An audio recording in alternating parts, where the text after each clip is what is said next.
7 p.m. This is the start of our open session. Will the clerk please call the roll? Dabevic. Here. Delgado. Fasella. Present. Friedman. Here. Nudo. Here. Ula. Here. Barnes. Here. Quorum present. Thank you. Is there a motion to approve the agenda as distributed? So moved. Second.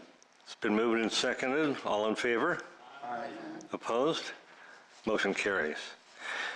Next on the agenda is audience participation. Is there anyone in the audience that would like to address the board on any other topic?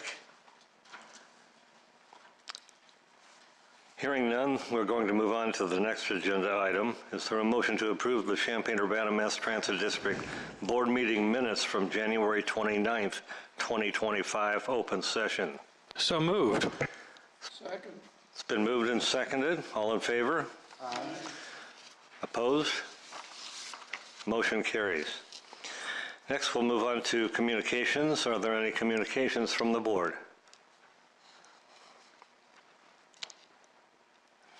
Okay, the managing director's report next. Carl? All right, thank you, and good afternoon. I'll be reporting on January statistics, and the total ridership in January was 838,712. That's a 1.8% increase compared to last January. Probably worthwhile to note that there were 3 fewer U of I weekdays and 1 fewer U of I Saturday than in 2019. So the ridership you'll see on the chart that compares the years, we're pretty close to where we were in 2019, but we had significantly fewer U of I days, and those, of course, are high ridership days. And so I think if we had had those 4 additional days, we would have exceeded our 2019 number. But anyway, moving on to the year-to-date, ridership was 6.5 million, which is a 19.3% increase over last year. And then this next chart is the one that I was mentioning. So the 4 fewer days make up the dramatic difference there. Moving on to monthly operating revenue, January 2025 was 3.7% below January of 2024. And year-to-date operating revenue was 0.5% above FY 2024. And the month-to-month decrease is almost exclusively caused by the fact that interest rates are quite a bit lower than what they were last year at this time, and so we have significantly less interest income than we did last year. The operating expenses, January 2025, expenses were 5.8% above January 2024, and year-to-date operating expenses were 6% above FY 2024. The year-to-date operating revenues were $1.6 million above budget, and the operating expenses were almost $2.3 million below budget. And with that, the other thing I have to offer to you is a bit of bad news. You might recall a year or so ago, or maybe close to a year and a half ago, we had a robust discussion at this board meeting regarding Marketplace Mall. And Marketplace last week did come back and ask us to vacate their property. So beginning in August with the new service year, we will not be serving Marketplace the way that we currently do. We will not enter their property any longer. So we'll continue to have service to that area, of course, and we'll drop off at what is that, Center Drive? Yeah, Center Drive off of Neal, where you bend around on Neal, and then kind of the main entrance to Marketplace is Center Drive, and so we'll drop off there.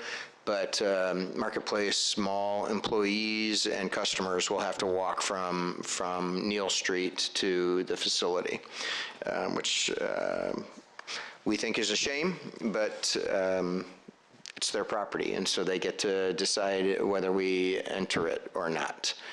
Yes, George? Is there any idea of their rationale? Yeah, sorry, I guess that was before you were on the board when we had that discussion. They wanted us to pay a maintenance fee to contribute to road and parking lot maintenance. And so we brought that to the board, and the board declined that maintenance fee, feeling that it was a bad precedent to set for property owners to charge the transit district for the maintenance of their facility. And so the board took a vote to decline that. For what it's worth, I agree. All right. We've kind of been expecting this, so our planning department has been working over the last year and a half or so on alternative plans. And while everything isn't quite buttoned up yet, we've got until August to do it. And we think we have good options in place that will actually Ashland Park we think will be able to provide additional service to the Ashland Park subdivision up north of Walmart, and so that's a good thing, we think, but we'll hold public hearings and gather information from that neighborhood to help us finalize the plans, but we think we have good plans in place, or ready to put in place, so we're almost ready to go. Alan? Yeah, refresh me. There was no similar charges for the heavy delivery trucks for parcels of inventory that go into that same location on the same roads, correct? Yeah, not that they ever told us about. They never said anything about that, so no, we don't believe so. All right, with that, I will take any questions through page 35 of your board packet.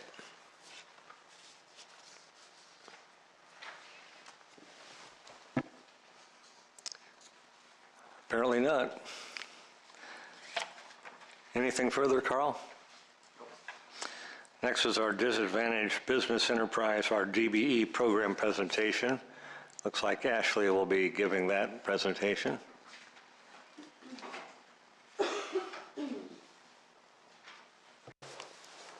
Good afternoon. I am here to let you all know that at this time of year, or actually every 3 years, we update our Disadvantaged Business Enterprise Program.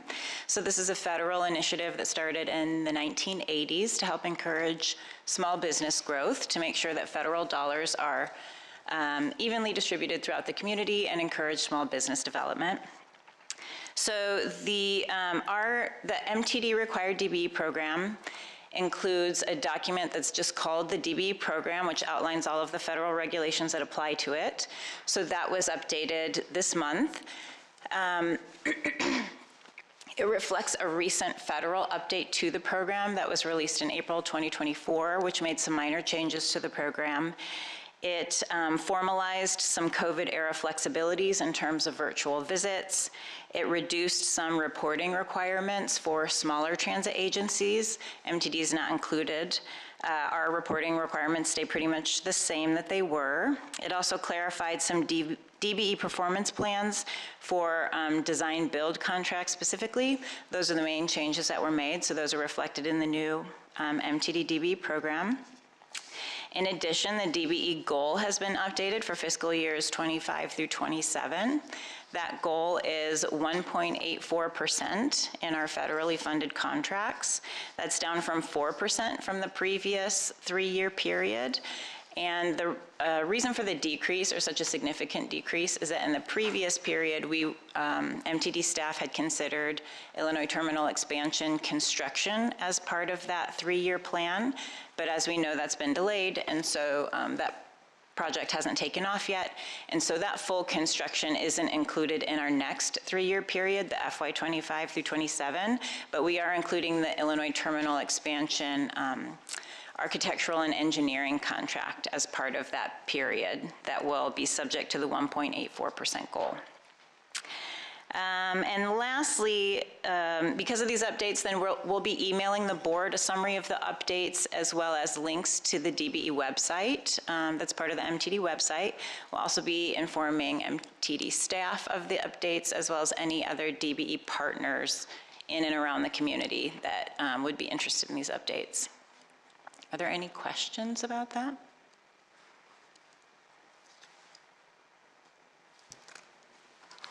Any questions? Okay, thank you, Ashley. Thanks. Next, we'll be assigning the chair and vice chair for the committees of the whole. First, the administration committee, the chair will be Alan Nudo and vice chair George Friedman. For the facilities committee, the chair is Sharif Ullah and the vice chair is Paul Debevic. And lastly, the service delivery committee, the chair is Phil Fasella and the vice chair is Tomas Delgado. Now we'll move on to action items.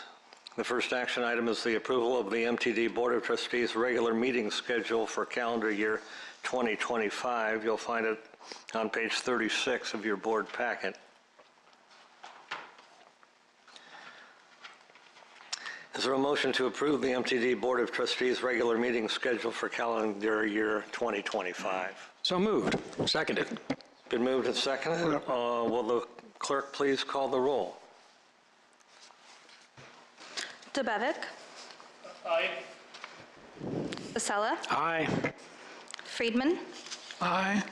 Nudo. Yes? Ullah. Yes. Barnes. Yes. Motion carries. Okay, thank you. Let's move on to our next action item. We will discuss resolution number 2025-2, setting a public hearing for annexation in Boulder Ridge subdivision in Champaign. Is there any discussion? Questions or comments?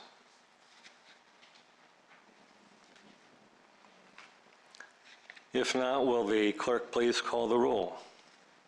Is there, for a motion to, is there a motion to approve resolution number 2025-2? So moved. Second. It's been moved and seconded. Now, Katie, if you would call the roll, please. Debevic. Fasella. Yes. Friedman. Yes. Nudo. Yes. Ullah. Yes. Barnes. Yes? Motion carries. Okay, our next action item is resolution number 2025-3, setting a public hearing for annexation northwest of I-57 in Champaign. Is there any discussion? Hearing none, is there a motion to approve resolution number 2025-3? So moved. Second. It's been moved and seconded. Will the clerk please call the roll? Debevic. Aye. Fasella. Aye. Friedman. Aye. Nudo. Yes? Ullah. Yes. Barnes. Yes? Motion carries. Okay, our next action item will be discussing the approval of the bus procurement purchase order. Do we have any discussion? Any comments or questions? Before we get to that point, we've got some information to give to the board? Certainly. Okay. Yes, by all means. Thank you. This is, these are expansion buses, not replacement buses. Generally, we're bringing orders for your approval to replace older buses with, but these are expansion buses. And the reason that we're talking about this, Ashley and Josh are here to give you most of the information, but I just want to remind you that one of the reasons that we're asking for this is that we are starting to plan ahead for additional service to the Carl Clinic at Curtis and Mattis, and that alone will require 2 additional buses and will increase our peak level of service, or the peak number of buses that we have out on the street when we launch that. And so the bus orders generally take 18 to 24 months from placing the order to actually receiving the vehicles. So we need to get going on getting the vehicles ordered. And then we have some additional reasons that Josh primarily will go into, and then we'll take any questions that you have. Okay, so just to summarize the memo, staff is recommending authorization of the managing director to issue a purchase order to New Flyer in the amount of $8,148,760 for 8 diesel-electric hybrid expansion buses. So you may have noticed that the purchase order attached to this memo is for 10 40-foot hybrid electric buses. We did ask for the quote for 10 buses, even though we can submit a purchase order for any number of buses under that. The price won't change, but they won't issue an entirely new proposal. So that is the price. Even though we're not intending to order 10, we're intending to order 8. So as the memo outlines, we are wanting these because we want to have a higher spare ratio of buses. So and I don't know if you want to speak to this more directly than I can, but currently our spare ratio is 15%. We'd like to increase that to 20%, essentially allowing more vehicles to be available for routine and unexpected maintenance at any given time. This is especially important when we have newer technologies. We're relatively used to the hybrid electric buses at this point, but we also have hydrogen fuel cell buses that also rely on our newer hydrogen fueling station. And so given those additional variables, it's helpful to have extra buses on hand for routine maintenance when anything goes wrong. And then I guess I'll just, before I hand it over to Josh, I'll just speak to the funding. This order we will be purchasing off our existing contract with New Flyer, and the funding will come from federal CRISA dollars. Those funds were awarded to MTD in 2071. They are currently in an executed secured grant and available to be obligated. We'll also be using some federal Section 5307 funds. Those were from our FY21 and FY22 annual appropriation. So those are also available and ready to be obligated. And then we will also be supporting that with some local capital reserve funding, which are our local funds that come from local revenue that is also available. So I don't know if you want to add anything to. I think the only thing I'll add additional, Ashley summed it up pretty well, but mostly just that we've been operating kind of at a little bit of a deficit, more around the 15% spare ratio mark, which can be very challenging at times. A lot of the high voltage electrical components that we have on the hybrid buses and the fuel cell components are having very long lead times. And so meaning that a bus, when it goes out of service, could be out of service potentially for months. And when you're operating at a deficit in the spare ratio already, that can really be exaggerated in those scenarios. So with this procurement, this will put us with the annexations and the likely growth that we're looking at, this would put us right at the 20% allowable mark. And so it gives us just a little bit more flexibility. If there is any particular questions, I know, Paul, you had some questions on some of the hydrogen buses and performance and things like that. If there's any questions about that, I did bring a little bit of data that just speaks to some of the uptime, some of the mileage on those, things like that. The reality is the hydrogen buses are doing very well, but they're not quite at an uptime percentage as comparable to like what a hybrid or a conventional diesel would be. And so that also plays a little bit into the deficit that we can have at times. Preemptively, we've done a lot of proactive things, though, to try to keep parts on the shelf so that when buses, especially the hydrogens, when they do go down, we grab a part off the shelf and we try to reduce the likelihood of us waiting on parts. So we've been as proactive as we can, but to really ensure that we have the proper amount of vehicles for service, it is important that we try to get to the 20% mark that's allowable. So. Just for perspective, how many total buses do we have in our fleet? So right now we have 118 that are active fleet buses.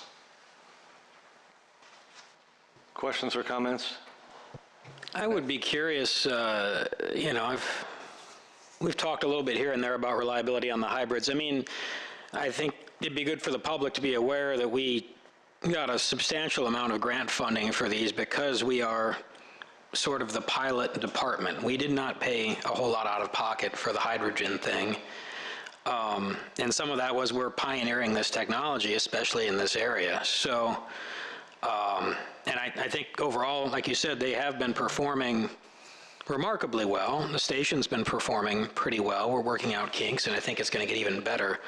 But it's, I don't think that we want this to be interpreted as anything remotely approaching a failure or anything that was even unexpected. It's new technology. It's going to be, you know, some small hiccups that we'll eventually work through, but it's really, really important to be at the forefront of this because as we found out with the 60-footers, we can't get hybrids anymore, and, you know, probably over the next 10 years, we're going to have to either adopt fuel cell technology or battery technologies. So we want you guys to be at a point where you're used to maintaining these and you know what to expect rather than figuring it out when we can't order these hybrid buses anymore, which may be approaching relatively soon as far as the lifespan of a bus goes. So, you know, any experience that we're getting with the hydrogen buses, I feel like is valuable experience that we are also getting paid for, you know, the majority of it by funds that are not local, which is where we want to be. We don't want to be here in 5 years where we're up against the deadline, we can't get hybrid buses, and now we're learning all this stuff on local dime. So, but give us a little bit of an idea of how many miles we put on the buses and where we're at, if you don't mind. Sure. So on the hydrogen buses, we have the two different fleets. So if we're looking at the 60-foot buses, so we have two of those. I ran some numbers from September through January because we got the last 40-foot bus into service in like the latter part of August. So just looking September through January, on the 60-foot fleet, they're averaging about 91 miles per day and about 4 miles per kilogram in terms of fuel economy, and using roughly 22 kilograms a day in terms of fuel. And our average uptime has been pretty good. It's been about 93%.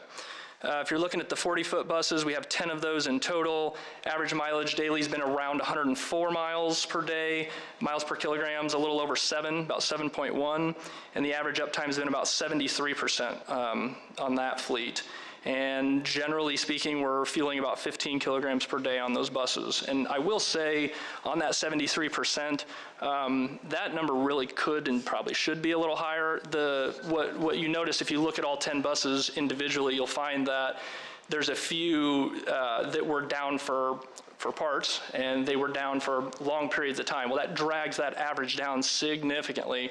Some of these 10 buses were 100% or very close to 100% available. So the parts shortages really plays into this pretty significantly. So on the bus side of things, if you add everything together, somewhere between 150 to 200 kilograms per day of fuel is our general usage. Of course, that varies based on what routes they go on. It varies on how many of those buses operate, but anywhere between 150 and 200 has been pretty common.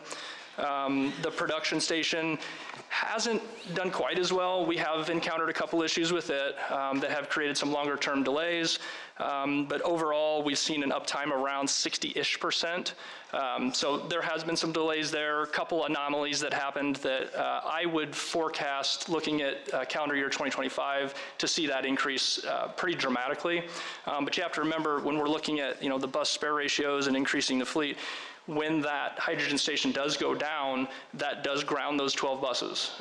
We do have a couple days of supply on hand, yes, but we do go through that, again, within a few days, depending on needs. I think that's most of what I have in terms of the buses, unless there's any other specific questions. I guess I would ask Josh that you give us an update, what is it, February? So maybe, you know, July or August, and then again at the end of the year, just sort of so we can, you know, maybe have a goal. I think this is exactly what we're expecting, you know, as you're working through it and learning what parts to keep on hand, what are sort of frequent things that break, and I think we'll get better and better at that. I'm assuming that our vendor is pretty good, even if it's parts that are covered under warranty, as far as letting us keep them on hand if they're frequently replaced parts? Yeah, so sometime last year, I think it was towards the end of that build, it was maybe July, August, they being Ballard, the maker of the fuel cell, sent us a entire packet of replaceable parts, part numbers, description of parts, everything like that. MTD staff sat down, we went through the entire list, decided what made sense. Ballard also gave us a recommended level of how many of each part we should have, but we, being that they sell parts, some of those numbers might have been slightly inflated. So we looked at, realistically, what should we have, scaled some of those numbers up and down depending on our thoughts, ordered those parts, put them into stock. So yes, that was all completed. And Ballard's been exceptionally responsive when we do have issues. They're very quick to send warranty parts as quickly as they can obtain them, of course. But they also have remote diagnostic units on all the buses, so when the buses do have impending failures or pending codes or anything like that, that information transmits to Ballard, and sometimes they proactively call us and let us know about problems that they're seeing in the data coming across. So in terms of being a partner, I think Ballard's been exceptional for us. So. I want to give a little bit of context also. The conversation about hydrogen buses is great, and we love talking about the hydrogen project.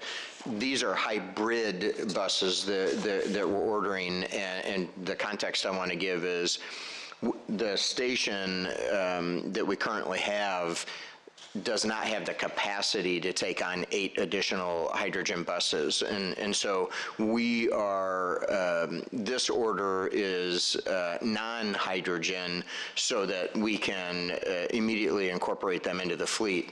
We do plan over the next year to do a hydrogen station expansion project so that we can accommodate more hydrogen buses, fuel cell electric buses, but the timing isn't matching up quite right. And like I mentioned earlier, because of the upcoming new service, we want to get these buses on property as quickly as we can. And the majority of our fleet are hybrid buses, so our folks are well versed in handling those vehicles, and so hybrid technology is a really good, solid, rock solid technology also. So this is the more reasonable route to go rather than waiting for the station to be completed.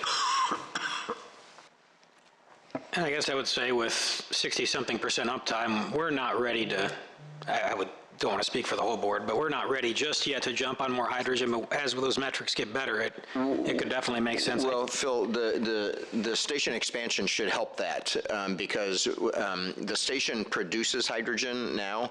The expansion will take delivery of hydrogen. And so with that, even if the electrolyzer is down and we can't produce hydrogen, we would still be able to take delivery and then still be able to fuel the vehicles, which will, the buses are doing well. We can keep them operable even if the electrolyzer is down. And that's really, that resiliency, that redundancy within the station is one of the reasons that we immediately want to get on top of doing this station expansion because of that. That makes pretty good sense. My question for Ashley would be, and it's probably just I'm not familiar with these programs. So the coronavirus response and relied supplemental appropriations, that was money that we have some ability to have discretion over how we spend it? Yeah, that's correct. We've already spent most of it. What's remaining is actually the entire amount remaining from our allocation. I think the total allocation was just over 13 million. And do we have to spend that fairly imminently? Is that how that works? I think the deadline is 2027, if I remember correctly. Okay. Sounds right. And then the other thing you mentioned was Section 5307. Can you explain a little bit more about what that is and how that works? Sure. That's our annual appropriation. All transit agencies in the U.S. get an appropriated amount of 5307 money, and that is for urbanized areas between 50,000 and 200,000, I believe. Yeah, It's what we call formula funding. So there's formula funds and there are discretionary funds. The formula funds are automatic. There's literally a formula that is used to calculate how much each transit district will receive, and that happens pretty automatically. And it's just a result of that formula out of however much money Congress puts in the bucket that year. Then the discretionary funds, which we generally talk about, like we refer to as RAISE or bus and bus facility or low-no, those are discretionary grant programs, and those we actually apply for. Ashley applies for those grants, and they're specific to a project, and we make a case for that project. And then it's a competition between us and all the other transit agencies, and the Federal Transit Administration or the US DOT, depending on which program it is, decides we're going to give this much to them and we're going to give this much to them. And, you know, they divvy that out, and it's up to their own discretion, and so it's their discretionary funds. But the 5307 are formula funds, and we have a bank of those funds that are available for this. Yep. Paul. I actually, to the rest of the board, Monday morning sent half a page or so to Carl and to Dick on specifically the summary section. And first of all, I do understand that the request is for the purchase of hybrid diesel-electric buses. But what I really had a hard time understanding was part of the motivation, namely that if the hydrogen facility went down, then very soon we would have 12 buses that could not be used. Now, I think that the understanding of the whole system, you know, I only have a partial understanding for, you know, there's no document I could actually look at that really outlines technically what it's about. You know, I can only piece it together from, you know, presentations and such. So you may have just said that currently you could not accommodate a tanker truck Of hydrogen. filling up the storage container and using that to then fill the buses. Did I understand that correctly or not correctly? So the station is designed with a stanchion pipe to accept deliveries, yes. The challenge is finding acceptable suppliers that can supply fuel cell grade hydrogen in gas form. I've talked with 4 different suppliers, and of the 4, only 1 can supply the fuel that would meet fuel cell grade. And with that particular supplier, the costs are not economical, 1. 2, the time to dispense the fuel into our storage facility and then dispense it into the buses wouldn't meet the timelines that we have to fuel. So it operationally and economically currently doesn't make any sense. So the only other temporary fuel solution that could be considered is an on-site fueling trailer that essentially is fuel supply, dispensers, everything, all on a trailer. They park it, you fuel directly from it. Those are out there. They're not readily accessible and easy to get, and also not cheap to get. So very, very difficult to obtain. So generally speaking, when the station goes down, we have a couple days of supply on hand to keep us going, but once we run out of supply, it becomes very challenging then at that point to find a fuel source. Most of your suppliers want you to do a guaranteed, what they call a take or pay system, where you'll essentially sign a contract guaranteeing that I'm going to buy X amount of kilograms worth of fuel. For us, ideally, we would never need to purchase any. So for us to commit to a certain amount of purchase is challenging for us to do, because realistically we shouldn't need any supply. We should have enough. In those few times that we do experience downtime, they're not they're not easily able to make spot deliveries. So I have explored that again with 4 different suppliers, and only one of the 4 can meet the fuel cell grade. But again, getting into the costs and the economics and the timetables, I don't believe it would be in our best interest to pursue. And so just, again, a little bit of context why I mentioned earlier that the expansion would be for liquid delivery. Liquid delivery and gas delivery are pretty different. And so what Josh is talking about and referring to right now is a tanker of gas. And delivering gas is very expensive because it's very inefficient. You can't, it costs just as much to move a truck, but you have much less fuel that you can use on that truck. And so it's very expensive. And so that's even in addition to the logistical problems that Josh was referring to, where they don't want to be an on-demand spot provider. They want a regular occurring agreement. With the liquid delivery, excuse me, we will have a regularly occurring agreement because we'll be churning through that liquid hydrogen, and so we can have an arrangement with a provider where they're every week or every 2 weeks or whatever the need is, we'll be delivering that liquid hydrogen. So hopefully that makes sense. I think it makes sense just fine. So it seems like there's 2 very aligned matters here. One's an engineering question. What is the most effective, practical engineering? And then there's a cost question. Because not that you did, you could have started on day 1 with saying, we're going to truck it in completely. And then, you run a time series, pardon me? Then you run a time series and see what did it cost. The matter of committing, the future to producing your own hydrogen, again, it's an engineering question and also a cost question. So right now you have 4 electrolyzers that can produce some 400 kilograms a day, and just hearing your numbers a few minutes ago, that's about a factor of 2 more than you're currently using. So, but then, I don't know, do you need 4 electrolyzers running? Do you have more electrolyzers?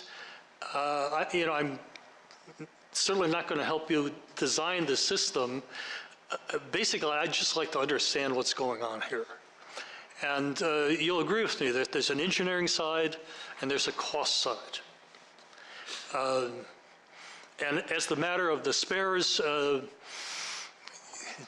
you want to keep the buses on the road, so concerning the spares, as long as FTA doesn't mind us going over this recommended limit, then, who am I to complain? And I'm pleased to hear that, in fact, that the money is actually there already, because frankly, you don't have to read the papers but once a week to give you the fear that times have changed really, really considerably. So those are where I stand on the issue, and I just encourage you to try to make this highly technical matter, both in the engineering side and the cost side, as presentable, assimilable to the board as you can. And again, I thank you for those numbers. Maybe you could Xerox that and send it to me so you don't have to bother the whole board with all of these details. I'm done. Well, let me just note really briefly, we appreciate that feedback, and we'll work on making these memos as accessible as possible in the future. I will just note the FTA spare ratio that we are approaching, this 20%, is what's recommended by FTA. We have historically been well under the 20% maximum spare ratio. We have an excellent service department. We have excellent vehicles. So I just want to clarify that we're not asking FTA for any exceptions. This is well within what is expected in terms of a spare ratio. And we're not exceeding it. And we're not exceeding what is recommended. Any other comments or questions? I have a couple of quick questions. So number one is, what is the average age of the vehicles in the fleet? Do we know, like 10 years? Well, the useful life of every bus is 12 years, and so there are very few that go over that currently. So these are expansion buses, we're not replacing any, but currently our oldest fleet was purchased in 2013, and right, we're still replacing, I guess, our last 2011s. And then the next oldest were purchased in 2013, so they're eligible for replacement this year at 12 years old. But we purchase some every couple years, so I don't know what an average would be. I mean, it might be right at 6 years, but Okay. we've just recently replaced 26 2011 buses. All right. And it seems like there is a small typo in the memo. I could be wrong. For section B, recommended action, it says 8,148,760. And under the summary, it says 8,148,595. So, Oh, you're correct. 760 is the correct. Yeah. I will double check that for you though. I don't know why that's off. I will say there will be some small discrepancies between the time of submitting the purchase order and actually getting the buses where some minor changes will be made, so that price isn't necessarily the final price. But I will clarify which is currently the exact price. And we love that you caught that because there were several of us that reviewed that and we all right. missed that discrepancy. I do want to add one other thing because Paul, you might feel a little bit of whiplash when this comes up because we've just had this whole conversation about we're not ready to order additional hydrogen because we have an existing capacity with the existing station, and so we're going to be looking at station expansion. So I want to give a little caveat to that because Josh has been tracking and kind of calculating what we think our full capacity with the current station is. And we do actually plan on bringing to you and ask for approval for 2 additional hydrogen buses sometime soon-ish. As soon as they give us a quote. Yeah, so we're waiting on a quote from the manufacturer, which would shock you how long it takes to get a quote from a manufacturer, because we're asking to spend money with them. You'd think that they'd get a quote to us like that. Doesn't quite work that way. But anyway, so we will be bringing to you and ask for 2 additional 40-foot hydrogen fuel cell electric buses soon-ish, but again, that will take 18 to 24 months to get those vehicles, so hopefully we've got the station expanded by then anyway. But I just wanted to be upfront about that so you don't feel like we're trying to do smoke and mirrors with you. Are there any other questions or comments? Okay, is there a motion to approve the bus procurement purchase order?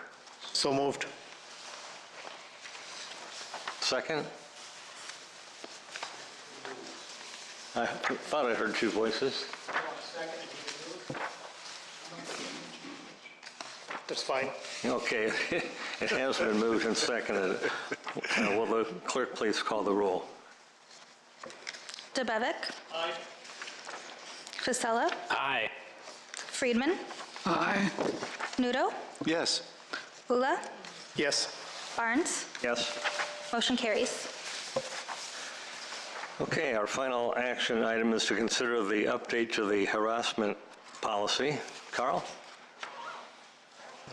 Yes, Jacinda Cromer, our HR director, is coming up to give a presentation on this mostly minor update to our harassment policy. Good afternoon.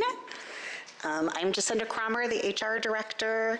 I am here to recommend that the board adopt an updated policy for our harassment policy. You've taken prior action on this, most recently in 2020, but the Illinois Department of Human Rights, as you note on the memo starting on page 95, the Illinois Department of Human Rights put together or approved a public act that extended the complaint filing deadline for employees across the state of Illinois from 300 days to 2 years. And so this policy, if you switch to or look at page 96 through page 99, 100, you will see some highlighted language. Everything that's highlighted is updated to reflect that change. And then we also made some minor changes for position titles. I would like to make sure that our district policy matches the Illinois Department of Human Rights. So at MTD, employees will have 2 years also to bring forward complaints.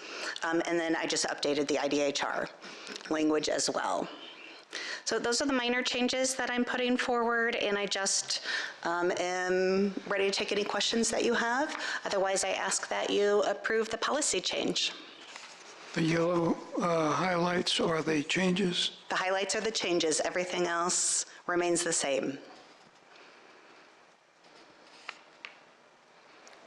Any questions? Any comments? Okay, is there a motion to approve the update to the harassment policy? So moved. Second. It's been moved and seconded. Will the clerk please call the roll? DeBevick. Aye. Fasella. Aye. Friedman. Yes. Nudo. Yes? Ula. Barnes. Yes? Motion carries. Thank you. Okay. Our next meeting will be an annexation public hearing on Tuesday, March 18th, 2025, from 4 to 6 p.m. at the First Baptist Church, located at 3311 South Philo Road in Urbana. The next regular Board of Trustees meeting will be on Wednesday, March 26th, 2025, 3 p.m., here at the Illinois Terminal, 45 East University in Champaign. We're going to adjourn now into closed session to consider the employment, compensation, discipline, performance, or dismissal of a public official, followed by adjournment. Do I hear a motion that we move into a closed session? So moved. Is there a second? Did I hear a second? Yeah. Okay, it's been moved and seconded. Will the clerk please call the roll? DeBevick. Aye. Fasella. Aye. Friedman. Aye. Nudo. Yes? Ula. Barnes. Yes. Motion carries. Okay, there will be no further action by the board. We'll take a 5-minute recess and then begin the closed session.